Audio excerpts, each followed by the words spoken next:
മനുഷ്യ ജീവിതത്തിൽ മാറ്റം വരുത്തുന്നത് മഹത്വത്തിന്റെ ഉടയവനായ ദൈവത്തിന് മാത്രമേ മനുഷ്യന് മാറ്റം വരുത്തുവാൻ കഴിയുകയുള്ളൂ.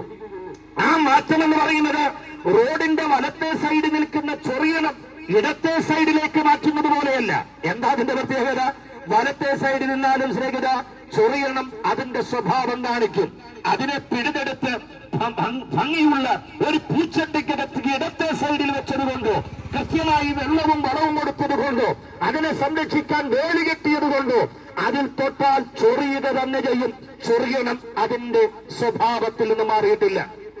പക്ഷേ ഞങ്ങൾ നിങ്ങളുടെ മുമ്പിലേക്ക് അവതരിപ്പിക്കുന്ന മതമല്ലാതെ മാർഗത്തിന്റെ സന്ദേശത്തിന്റെ പ്രത്യേകത എന്താണ്? അത് ജീവിതത്തിന് അടിമുടി മനുഷ്യന് മാറ്റം വരുത്തുന്നതാണ്.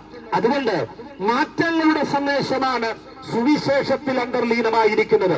ആ മാറ്റം ഒരു മതത്തിൽ നിന്നും മറ്റൊരുത്തരെ പറിച്ചു